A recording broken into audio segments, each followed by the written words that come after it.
So we're in the last chapter, yay, of your chemistry book, chapter 18, organic chemistry. So what is organic chemistry? And what does this picture here of the guy riding a motorcycle have to do with organic chemistry? Well, maybe it's in the petroleum product of gasoline, do you think? So we're going to get into organic. I'm going to read this first part that kind of leads into what was thought organic and inorganic. So we think about a lot of times, especially when you go shopping and you're looking for fruits and vegetables and you want to get organic, right? So why does this have to do with chemistry? Let's find out. It says, man has observed since ancient times that products of plant or animal world, such as oils, wood, and fat, burn easily. But substance of the mineral world, such as rocks and sand and water, they do not burn. So as early scientists studied combustion, they observed a relationship between combustibility and the source of the material. Substance that originated from living things contained carbon and were usually combustible, while those that originated from non-living things were less likely to contain carbon and were usually non-combustible. So you think, okay, organic contains carbon, and a lot of carbon comes from living things. Well, in 1807, Jean Jacob Berzelius, and he's a Swedish chemistry, and he introduced the chemical symbols and formulas, and he's the first one that suggested classifying things as organic or inorganic. And the term organic was applied to products of living organisms. And the term inorganic was applied if living material, characteristic of non-living environment. Basically, organic was from living things and inorganic from non-living things. Well, this is pretty good. Everyone said, yay, yeah, you're right, you know. But as time went by, in a German chemist in 1828, a few years later, Frederick Volier, and he lived in 1800 to 1882, so that's quite a while. He demonstrated something in the laboratory, a substance called ammonium cyanide. And here's ammonium cyanide. And he said it can be converted into in the laboratory into a substance called urea. Well, urea was basically known to be produced only by animals and, people. It was believed that this was a vital force that now, as he put this through the laboratory as non-living things, and was it found in only living things? So he was basically saying, organic doesn't really mean it comes from living things necessarily, because he produced urea, which is a type of urine, right? From a laboratory, from inorganic things. So this kind of got everybody up in arms and thinking, what? We thought organic came from living things. But today, we don't classify it that way. So today, organic chemistry is defined as the study of compounds containing what? Carbon. Just remember, organic means it contains carbon, the carbon element. And it doesn't mean whether they're formed by living things necessarily. In fact, there are a few substances that we know that are not. They're carbon, of course, but they're not created necessarily by living things or classified as living in nature. Ionic compounds such as bicarbonates or, carbon dioxide is some of them. But there's sure a lot of things that are. And so now we know that organic can mean natural and synthetic at this point too. So organic substances include a great many things, natural and synthetic, including all of these things here. Such things like foods, paper supplies, fuels, lubricants, cosmetics, fabrics, medicines, clothings, textiles, paints, rubber, soaps, detergents, solvents, agricultural things, chemistry, agriculture, chemistry, on all of these things you see have to do with organic is coming from carbon. They all have carbon as their roots. In fact, it says here above that this was really interesting that scientists have even detected organic chemicals on other planets. That doesn't necessarily mean there was life on other planets, but there are carbon. Carbon is on comets and asteroids and in the atmospheres of distant stars. So carbon, when you think of organic now, you're going to have to think not of coming from living things, but from carbon, right? And so that's what we're going to talk about is carbon. Its variety. Introduction to organic chemistry in section 18.1. Here it says far more chemical compounds are formed with carbon than with all other elements combined. Wow. So carbon is the most combinable form, and that's why we have so many things. More than 5 million carbon compounds are known, with thousands more discovered every single year. And most carbon will ignite and burn in the presence of oxygen. And most will decompose into simpler substances. And most will tend to vaporize when heated. And most have very covalent bonds, so they have very low melting points. These are all characteristics that we need to know. They'll burn. Here we go. Organic. They'll burn in the air, decompose when heated. And inorganic do not burn, and they vaporize when heated. So organic exists in gases, liquids, or low melting solids. And of course, inorganic is high melting solids, high melting points. Covalent compounds, like I said, are nonpolar. So when you think of organic, you're going to definitely think of nonpolar. And that is why it's insoluble in water. So if you take some of these oils and such, you put them in water and they don't, they're not soluble, they separate from water, right? And so that's because they're they're nonpolar. And of course, we know water is polar. And remember, dissolves in so low reaction rates, and we have high reaction rates. So this is kind of important, those things that we know of the difference between organic and inorganic. So reaction rates, we go on, let's see. We have to do the reaction rates are very lower when you come to carbon and to organic, because carbons have covalent bonds. So what are covalent bonds? Well, covalent bonds are those that are held by the electrons and shared. They share electrons in their shells. We talked about ions and such, and separation of ions and holding together, and how ions hold together very tightly in most situations. And we talked about acids and bases with ions, but now we're talking about covalent bonds. The covalent bonds is where they share bonds. So let's see. And the bonding possibilities in organic compounds are huge. Let's just say that. We're going to get into this in this chapter. So organic molecules are usually very, very large compared to our elements and such. So we're going to find very large. And some reactions, they take a long time because of these large molecules. So if you'd have an organic reaction with carbon molecules might take even days to happen.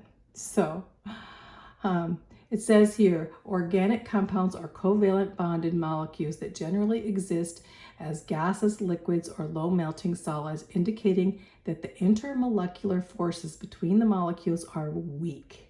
So they have weak forces between them. So they change a lot into different compounds because of their weak forces. So whereas of course they're nonpolar, making them insoluble. We already talked about that. So Anyway, chemical bonding in organic compounds.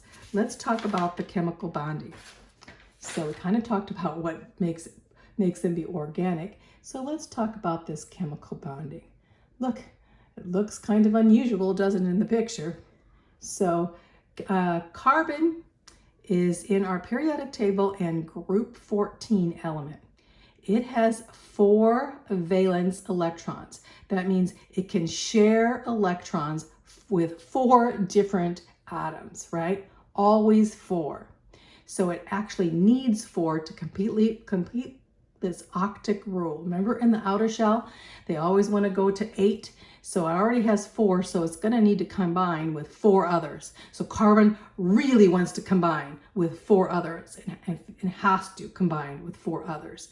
It almost always forms strong covalent bonds. That means sharing bonds and combining with other atoms because it needs those 4 these 4 bonds.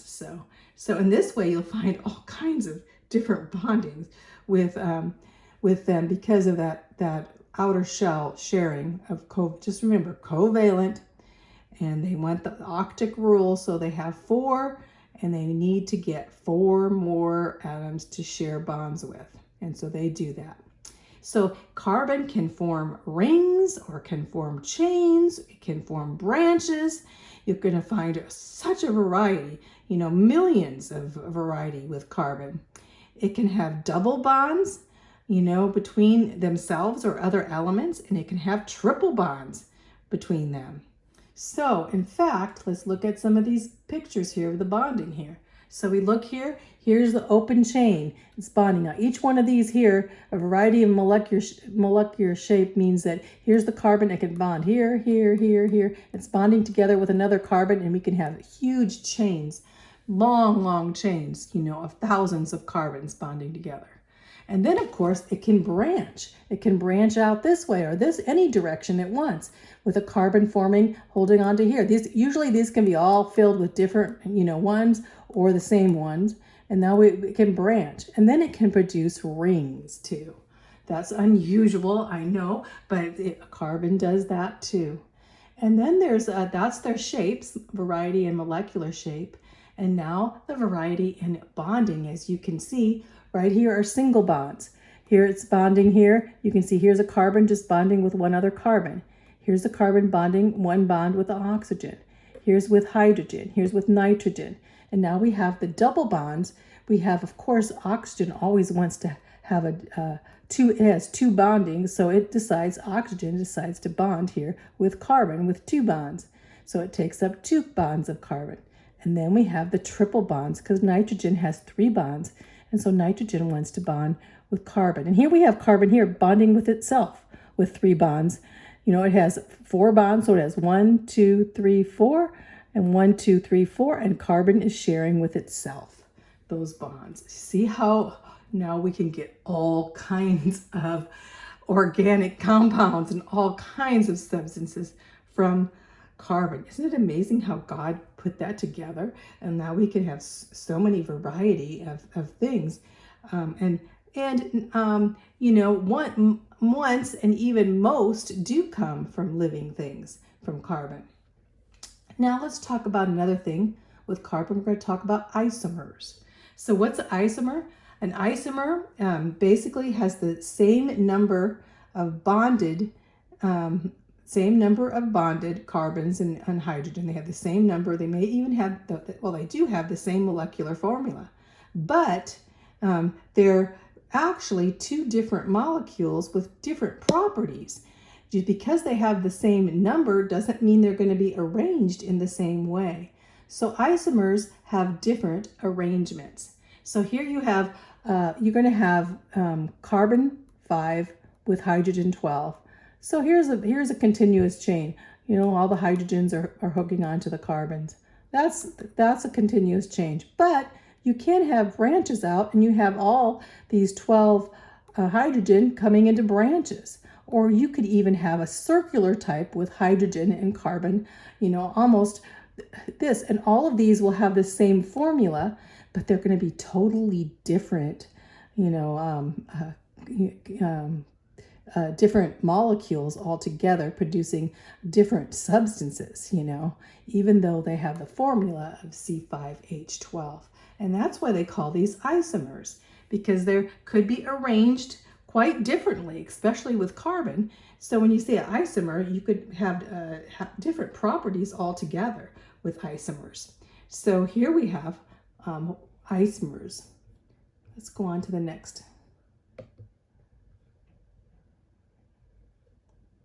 Here's some more isomers over here. So here we have butane. That was the isomer that we looked at there. It's called butane. This is C4H10. And we could have butane, and we also going to have methylpropane, which is isobutane. And they look totally different and have different characteristics, but they're the same formula. So here's another formula, C3H8O. So here we have this with C3H8O, and it can be ethyl methyl ether. We have ethyl methyl ether right there. Here's a picture. See how it's organized. And then we have propanol. Propanol right here is how you say it. Propanol here. And here we go. We have that. And down here we have 2-propanol. And so all of these have the same number, all having 3 carbons, all having 8 hydrogens, and all having 1 oxygen. So they're organized totally different. So those are isomers. So now let's talk about these structural formulas. Those are pretty important to know. So we saw these formulas back in the beginnings when we were talking in chapter 9, but we saw these formulas and they can be represented by Lewis structures like these with the dots here telling how they're holding together with the hydrogen and they're sharing. These are covalent bonds. But so we can use that, or we can use this with the line, which we've been using. And so these show the bonding and relationships of the atom. These are called structural formulas. We already know this, but we have to remember that the actual structural formula doesn't look like that. I mean, the actual bond doesn't really look like that. Some are 109 degrees and some are 90 degrees. Some are not. They don't look like they're just angles to the carbon. They're going to look totally different. But that's we're showing just to show you how they bond. So the molecule is tetrahedral. It's not flat. Of course, we're putting it on paper, so we have to make it flat, right? So they're just saying there's more complex molecule in the midst of this, as the structural formula shows. So here's some structural formulas here. We went through these. Here's the space-filling molecule, trying to show it like a space-filling molecule with each one, which may be closer to reality. And then here's our structural formula that we're going by, just to know where they're combining and who they're combining with. When I say combining, they're covalently sharing, right? And here's the condensed structure. We're just going to, as writing it together, so we know that is going to be the structural formula. So these we know. These are called the geometry. This is the geometry of propane, C3H8, 3 carbons and 8 hydrogens. And so you can see the shape in reality is not going to be this shape. So when you're looking at that, like, oh, that's the way they look. Well, they're going to look a little bit different than that. So it says, let's see. These are condensed structural formulas because they still show the bonding. Okay, we got that. Functional groups.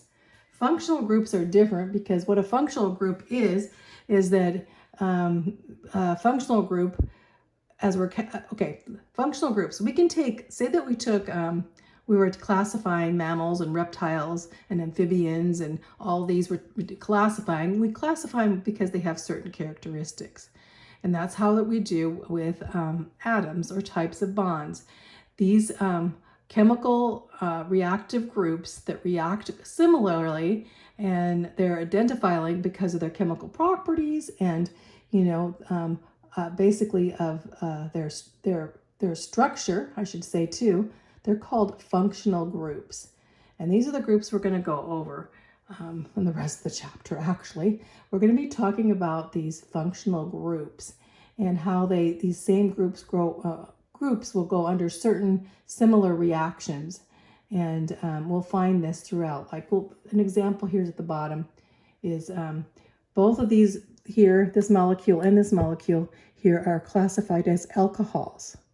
So, and you can see why. It's because they have the OH, the carbon OH. This group here and this group with that OH, we can classify them as alcohols. And there's a variety of them, of course.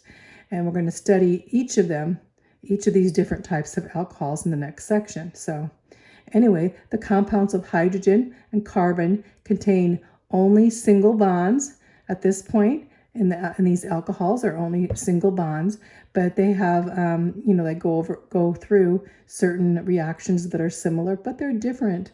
They're actually different substances we'll find in the alcohols. But see how it is, how these functional groups are important. So let's look at some of these functional groups. Here's an example. This is great. And so you can go back to here, because when we study these, this is great. You can just look at them and there they are, So here we have some functional groups. We have alkene, and an alkene, the functional group looks like this, with the two carbons here and the hydrogens. The hydrogens either, or they can have not only hydrogen, they'll have another group, but basically alkenes look like this in the center. So alkenes, and here we have another picture. You have hydrogen here, and you can actually have another group. And this is this picture is of propylene or propene. So here's alkynes, and they have 3 bonds. That's what you call an alkyne. Alkene has 2, alkyne has 3. And so here you see it's united with the hydrogens at the end. So each one of these have a hydrogen at the end. And so we call this ethyne or acetylene, or ethane. So alkynes. And this, of course, is alcohol, which we taught with the OH here. And you can see this is the basic unit, and see how it's attached here. And now we have it attached, the OH attached makes it an alcohol. And so this is 2-propanol isopropyl alcohol, like rubbing alcohol. This would be rubbing alcohol. So here's an aldehyde. And aldehyde has a double bond with oxygen and then a double bond with hydrogen. So it's not an OH, but it has a double bond. This is the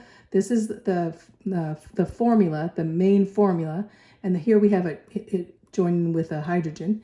And we call this basic one methanol or formaldehyde. So this is formaldehyde. These are the aldehydes. We're going to go over those 2 later. Ketones. Here's a ketone. So ketone here, we have the ketones all look different. They all look like this in the middle. They all, I say similar, I said different, similar ketones. You see they have 2 bonds with an oxygen up there. And so that's how their middle group. Here's their middle group, and here's the middle group here. Although they have these in the end, the middle group here is the red part makes it a ketone. And this is ethyl methyl ketone, butanone. This is the ketone. The